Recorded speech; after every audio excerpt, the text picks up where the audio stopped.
First tonight, how a new addition to downtown Madison is being received. They're pretty small signs, but they're causing a big controversy. The mayor's plan to limit taxi service downtown doesn't sit well with cabbies. And we're talking about the ban on cabs cruising State Street. The mayor says it'll make things safer. Cabbers worry about the violence it could create. Theo Keith was on State Street today on the first weekend for those new taxi stands, Theo. Yeah, there are a handful of them, Andy, one at nearly every major road that intersects State Street. Getting people there, though, and getting them into cabs is what's being called into question.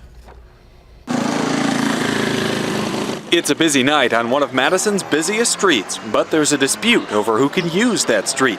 Sightseers, cabbies, maybe both? The mayor says no. There's just no reason that tens of thousands of people should have to tolerate these enormous violations because one or two people have special circumstances. Mayor Paul Soglin is talking about cab cruising. Banning it topped his to-do list this month.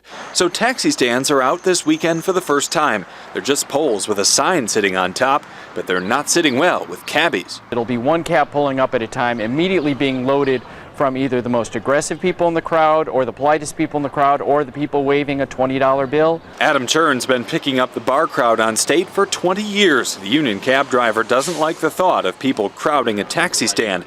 Getting a ride home, he says, could turn into survival of the fittest. They will not be orderly lines. There'll be alcohol and testosterone-fueled crowds standing, competing for scarce resources. People out enjoying the State Street scene had mixed reactions. Some think the mayor's overblowing the issue, but for others like Pam Terry, it's been a long time since I've been up that late. She likes the idea of fewer cabs on State. People will hang out. Look, it's a Saturday night. Everyone's out and about. You don't have to worry about getting hit by a car. So I'll maybe just go around Broome to go around. But for Adam CHURN, who makes a living behind the wheel, I hope that cooler minds rule the day. And the taxi stands are in effect from 6 p.m. until 6 a.m. Cabs are only allowed on State if they've specifically been called for a fare. It is something that we will, of course, continue to watch. And time will tell. It looks like we've got about 4 hours until we know for sure what happens. 2 a.m. is the real test. Yeah. All right. Theo Keith reporting. Theo, thank you.